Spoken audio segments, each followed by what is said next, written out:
A Bíblia tem registrado a história de uma menina que a gente não sabe exatamente a idade que ela tinha, a Bíblia só diz que era uma menina. E como ela se tornou uma missionária, talvez uma das primeiras missionárias citadas na Bíblia, e fazendo missões fora da terra dela. A gente chama de missões transculturais, em outro país, com a outra nação. No segundo livro dos Reis, capítulo 5, versículo 1 a 4. O texto vai ser colocado e a gente vai estar lendo. Vamos ler juntos, todos, as crianças inclusive, que souberem ler, leiam juntos. Vamos ler todos? Então, Naamã, comandante do exército do rei da Síria, era grande homem diante do seu senhor e de muito conceito, porque por meio dele o Senhor tinha dado a vitória à Síria. Ele era herói de guerra, porém sofria de lepra. Tropas saíram da Síria e da terra de Israel, levaram cativa uma menina, que ficou ao serviço da mulher de Naamã. Um dia, a menina disse à sua senhora: quem dera o meu senhor estivesse na presença do profeta que está em Samaria, ele o curaria da sua lepra. Então, Naamã foi contar isso ao seu senhor, dizendo: assim e assim falou a jovem que é da terra de Israel. Oremos. Pai querido, obrigado por tua palavra, sempre viva e eficaz.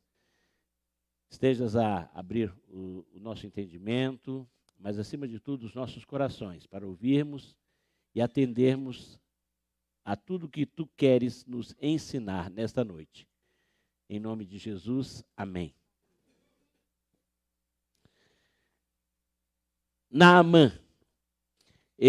A história dele é muito conhecida. Um general sírio, ele era leproso. A lepra era a pior doença naquela época. Não tinha cura, contagiosa. Em geral, os leprosos tinham que ficar isolados.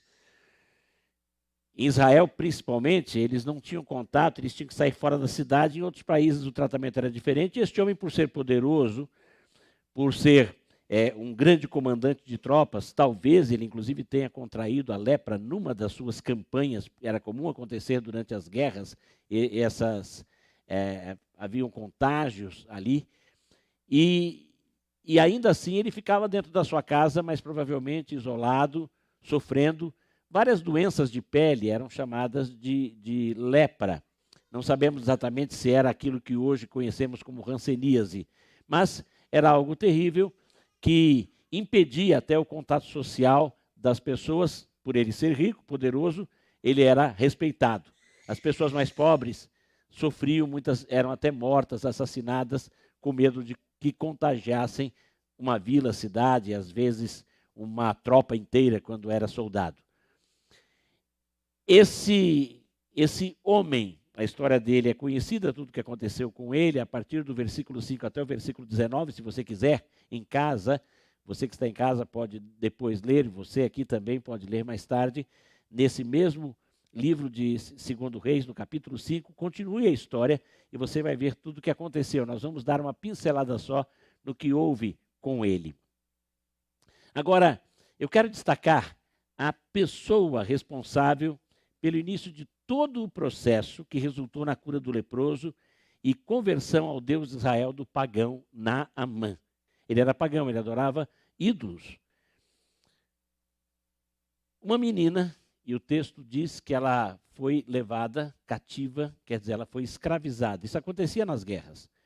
Os escravos na época, independente da raça, da cor de pele, não havia isso. Uma nação era conquistada, uma cidade era conquistada, os que eram derrotados se tornavam escravos dos vencedores. E muitos eram mortos, outros eram escravizados, vendidos como escravos. E o que aconteceu com essa menina? Só que em nenhum livro da Bíblia, em nenhum momento da Bíblia, é mencionado o nome dela. Por isso que falei uma missionária anônima. O nome não aparece. Porque muito mais importante do que o nome foi o que ela fez, foi a sua ação.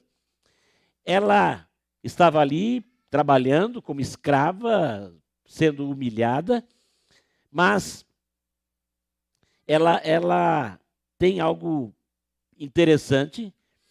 Ela viu a terra de origem dela ser destruída. Também, provavelmente, ela viu seus familiares serem mortos, talvez até os seus pais, e foram destruídos pelos invasores. E quem comandava? Naamã, aquele que era leproso. Ela foi obrigada a servir na casa do líder dos inimigos do seu povo. Ela teria todos os motivos para desenvolver sentimentos de revolta e ódio. A menina que teria todas as desculpas do mundo para se tornar uma pessoa cruel, vingativa. Mas a gente vê de uma maneira surpreendente, essa menina voluntariamente, ela se dispõe a ajudar aquele que seria o principal causador de tantas desgraças para ela, sua família e seu povo. Ela foi procurar a sua senhora, a sua dona. Ela era escrava. E ela apresenta a solução para o principal problema do esposo dela. Aquela mulher tinha tudo, tinha riqueza, mas ela tinha uma grande tristeza, que era ter o seu marido com aquela doença terrível. E o que ela teria que fazer? Ele teria que se encontrar o profeta de Deus, que estava lá na sua terra, lá em Samaria, a capital de Israel. Ela que tinha tudo para desejar a morte e o fim daquele homem, ela que poderia ficar tão somente desenvolvendo um sentimento de raiva e talvez de alguma maneira prejudicar mais ainda aquela família, ela se dispõe a ajudar. E o que leva a isso? Provavelmente foi uma menina que desde a mais tenra idade, pequenininha, ela era menina ainda, mas bem novinha, ela foi instruída a confiar no todo-poderoso e eterno Deus. E isso ela foi por causa da orientação de líderes espirituais ligados aos profetas do Deus vivo, como Eliseu, que é o profeta que Deus vai usar nessa história, que proclamavam a verdadeira palavra de Deus. Nós queremos um mundo melhor. Todo mundo diz isso, eu quero um mundo melhor. Eu quero um mundo com menos violência. Nós queremos um mundo melhor para as nossas crianças, para as nossas famílias, com mais segurança. A melhor coisa que podemos fazer é instruí-las no caminho da verdade, na palavra que nos ensina a amar e perdoar. Diferente do que o mundo ensina, e tantas vezes somos estimulados a não aceitarmos, não levarmos desaforo para casa, a desenvolvermos sentimento de vingança. A palavra de Deus ensina sobre amor, sobre perdão e sobre paz. Essa menina também, ela reconhecia,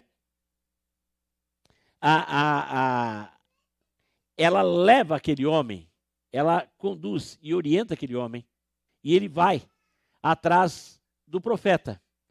A história conta que, a princípio, ele foi atrás do rei, o seu próprio rei mandou uma embaixada, o rei que o recebeu falou, eu não sou curandeiro, mas aí Eliseu fala, olha, será que já não ouviu que existe um homem de Deus nessa terra?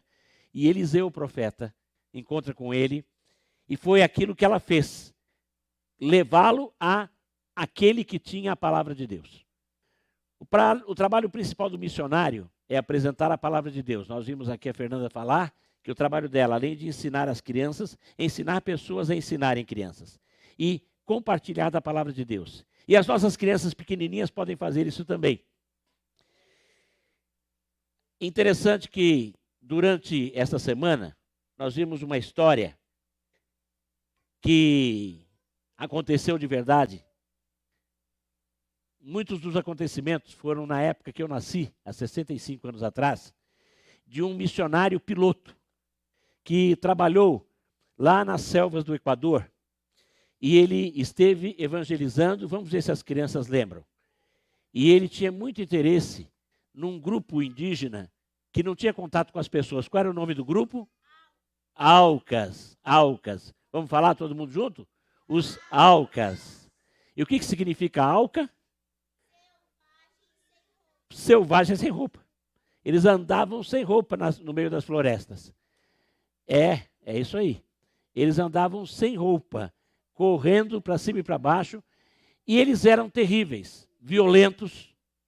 Eles, além de matar os inimigos, eles também se matavam mutuamente. Esses selvagens que aqueles missionários amam, e eles foram lá pensando em levar a palavra de Deus a eles. Quando eles conseguem chegar, depois de sobrevoar, descobrir, eles descem na margem de um rio, próximo à aldeia. Isso foi em 1956, o ano que eu nasci, há 66 anos atrás. Quando eles descem lá, contactando, a princípio 3 índios aparecem, 2 e um homem, que parecem ser amigos, que fazem até um deles sobrevoa com ele a aldeia, mas aquele era um traidor. Uma das Alcas, que tinha fugido uma vez porque mataram a família dela, ela se aproximou, os missionários começaram a conversar com ela para que ela ensinasse a língua para eles. Essa menina Dayuma, ela falou para os missionários, muito cuidado, não confie nos Alcas. Eles são traidores, eles são bárbaros, eles não pensam em ninguém, e qualquer um deles pode enganar vocês. Eles colocaram um dos índios para viajar no avião, mas aquele índio tinha problema com os demais, e como estavam querendo matá-lo, porque ele tinha feito mentiras e coisas ruins na aldeia, ele desvia o foco e diz, não, quem está trazendo mal para nós são aqueles homens que estão lá com aquele avião. Eu subi no avião e eles queriam me comer. Ele mentiu. E eles ficaram contentes porque os índios estavam fazendo contato com eles. E o que aconteceu na história? Quando ele pensou que os índios vinham para estar com eles, o que aconteceu? Eles vieram para matá-los. 5 missionários foram mortos em 1956. Isso é uma história que correu o mundo na época. Muitas pessoas ficaram impactadas. Agora, o melhor é o que acontece depois da história. A esposa de um dos missionários, chamada Elizabeth, bem como a irmã de um outro, chamada Raquel, vão para aquela aldeia, aprendem a língua, e alguns contatos tinham sido feitos. A própria indígena que tinha fugido, ela vai sozinha, começa a evangelizar, fala do amor de Deus, mas aqueles homens e aqueles índios que mataram os missionários ficam impressionados porque uma coisa sobrenatural acontece. Quando eles são mortos, os próprios índios descrevem, e por isso eles ficaram prontos para ouvir o evangelho, eles viram anjos cantando sobre os corpos dos missionários na praia. Eles ficam impactados, eles fogem, eles ficam com medo, assustados, e quando a Dayuma chega e prega o evangelho, eles estavam prontos para aceitar. Eles se arrependem. A irmã e a esposa viúva de um deles mora com eles, evangeliza alguns daqueles que mataram os seus maridos, eles se convertem. Mais tarde, a filha da Elizabeth vai ser batizada por um pastor indígena que matou seu pai. Os milagres de Deus.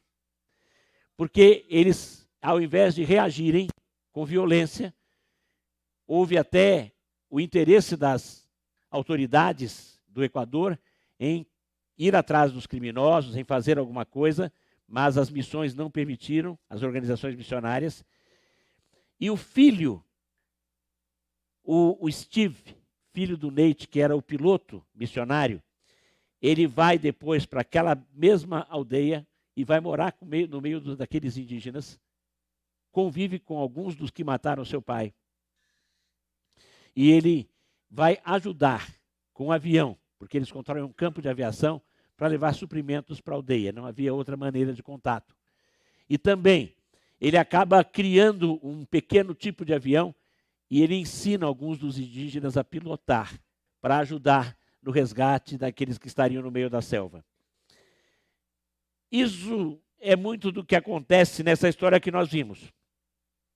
Aquela menina escrava, ela ao invés de se vingar, ela leva a palavra de Deus através do profeta. E o profeta tem contato com aquele homem. Ela reconhecia a soberania do Altíssimo. E ela aceitava que o Senhor dera a vitória à Síria. E ela então deveria também, como uma menina que foi criada na palavra de Deus, a história do profeta Elias, que foi usado por Deus para abençoar uma viúva de uma outra região, que não era do povo de Israel. E também ela sabia que assim como aquela pagã foi ajudada pelo profeta Elias, Naamã e a esposa dele também deveriam ser ajudados. Essa menina, cujo nome não é revelado, foi a grande missionária. Pelo seu testemunho, o grande comandante sírio, Naamã,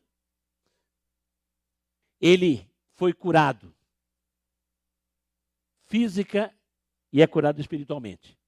O final dessa história, lá no final do capítulo, da primeira parte do capítulo 5, o próprio Naamã declara que ele reconhecia que o verdadeiro Deus era o Deus de Israel. Ele se converte a Deus. Ele leva um pouco da terra de Israel para colocá-la para fazer um altar para adorar a Deus ali. Porque ele sabia da dificuldade que teria de desobedecer o seu Senhor, que era o rei conquistador daquele lugar.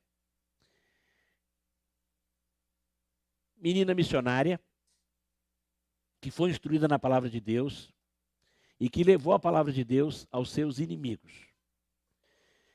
Eu não sei como é que está a sua vida, como foi a sua origem, como é a sua história. Cada um de nós tem uma história e cada um de nós tem algo ruim, não às vezes diretamente na nossa história, mas na história dos nossos pais. E muitas vezes usamos isso como desculpa. Ou para rejeitarmos a Deus, ou para não termos um compromisso com Cristo, ou talvez até quando declaramos e nos declaramos cristãos, para não fazermos muito mais do que estamos fazendo. Porque nos acomodamos. Eu tenho tantos problemas, eu tenho tantas dificuldades, eu já me decepcionei tanto. Não adianta querer ajudar os outros. Eu só tenho frustrações. Aquela menina, ela não sabia qual seria a reação da patroa dela, da dona dela, quando ela falasse daquela possibilidade do seu senhor ser curado.